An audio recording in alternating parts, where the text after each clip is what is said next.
or the other. But with the new offense, with Sean Mannion, with Jalen Hurts, with everything that's changing, are the Eagles in a good spot here going into the 2026 season? Well, I think a lot of times, I think even sometimes just a change, just for a change's sake, can help you out. And it's from the sense you get from everybody, it seems like, wow, okay, we got through last year already. That was bad. And then there's some renewed interest or renewed hope of what this offense can be. I mean, overall, system-wise, you can get the most out of it. I think the guy who's going to benefit the most out of it, I think, is DeVonta Smith. I think he'll get an uptick maybe in a couple touches here or there, like 2 or 3 touches. And even I think I wouldn't be surprised if maybe throw him maybe like an end around, maybe stuff like he did with like Deebo Samuel and Ayuk, have him run around the edge as well too, just to keep some defenses off guard on the edges. So I like that.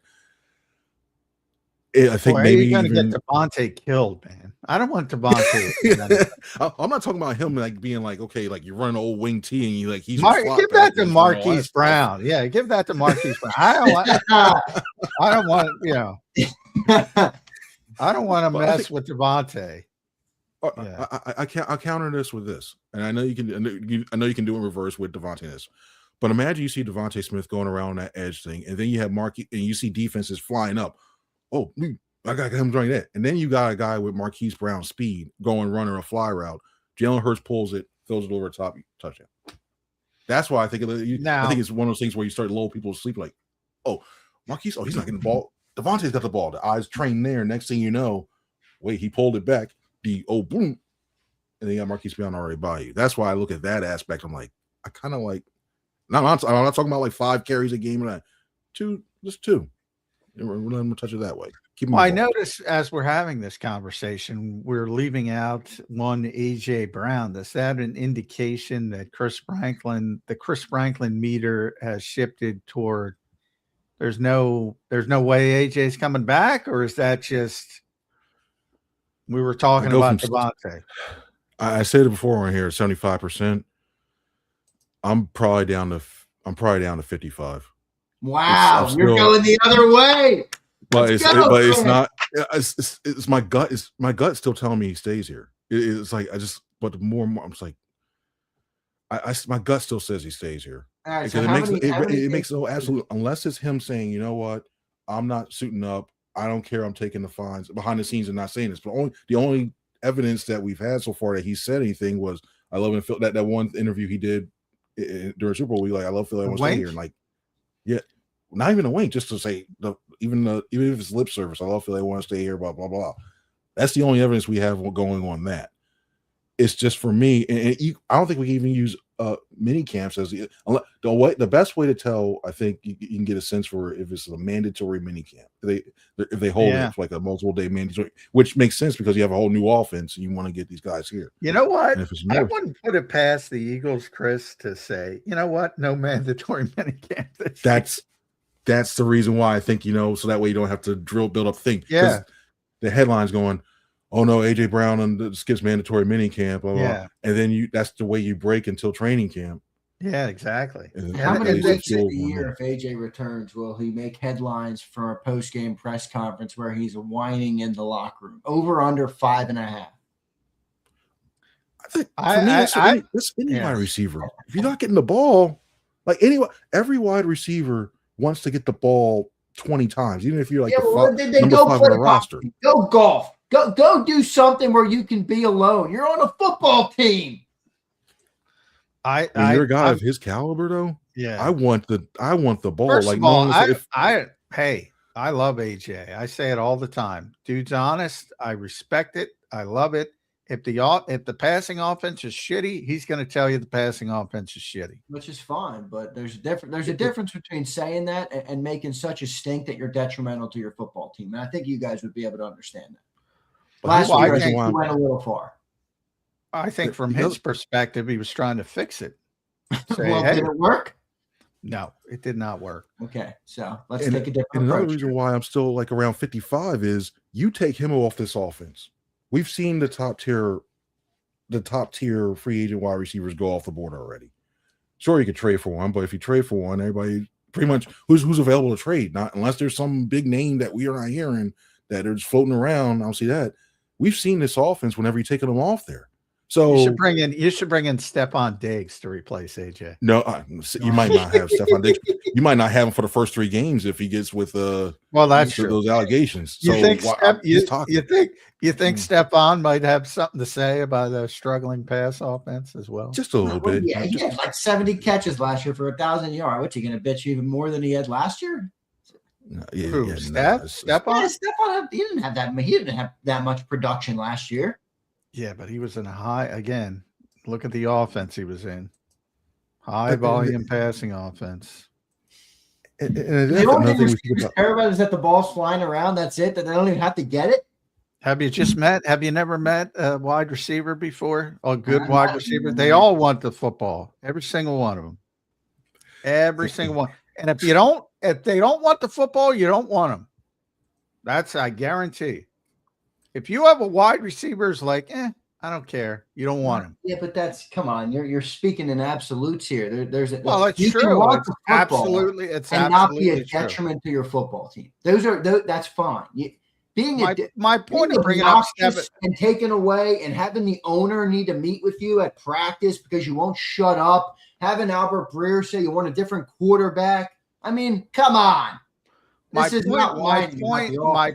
point of bringing up Stefon Diggs was the point. He's a diva. He's a diva. AJ Brown is a diva too, John.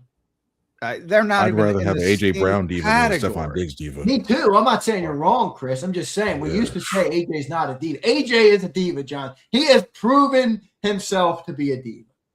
Wow, come on. Or 4 months ago, you would have said, "No, he's just trying to fix the offense." Now you think he's a diva.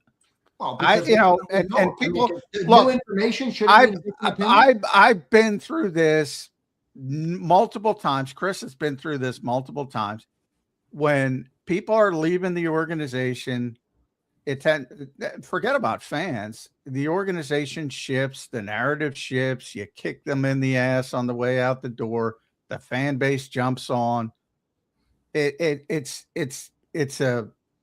happened a million times. It'll happen a million more. Everybody agreed with AJ when he pointed out, look, hey, guess what? This passing offense isn't what it should be. Everybody's like, well, yeah, he's right. Yeah, now it's a problem. That's all I'm saying. There's a bit of hypocrisy in there. Nobody said AJ was wrong. People don't like the way he carried out his business and handling it. And I think that's a fine criticism without saying he was wrong. I don't think I'm saying he was wrong. I agreed with him. Yeah, I think he's doing it. I think he's doing it his own sort of way. And this is no thing. I think he's doing his own sort of way because when he comes to all the caps. The thing is, as Chris knows, DeVonta said it, Lane said it, Jalen Hurts said it.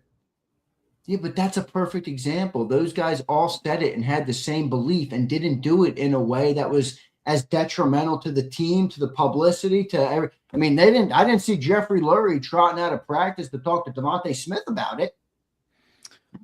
Well, that's fair. DeVonta handles it in a different way. But, sometimes when you're the leader, you take the shit. And he was the one who, you can look at it from a positive standpoint as a captain of the team. He's the one. And from his perspective, he was trying to fix the passing offense. Look, we have to fix this. He was trying to alert people that this is a problem. They didn't listen to him. Then comes the tweet or the post. Sorry, Elon. Using me, but not using me. That was the best one of the year. And the one is the receding one. I forget the receding one. When he said, when you're not listened to. Yeah. Well, he wasn't listened to. And I think everybody knows he was right, and he wasn't listened to. So who's the villain? Maybe it's AJ. I would argue it's, I don't think anybody's the villain, but I would argue the bigger emphasis is on Nick Sirianni in the risk-averse offense. No, I don't think Nick's a villain either because he's just trying to win football games, and he thinks that was the best way to get the team over the finish line from week to week.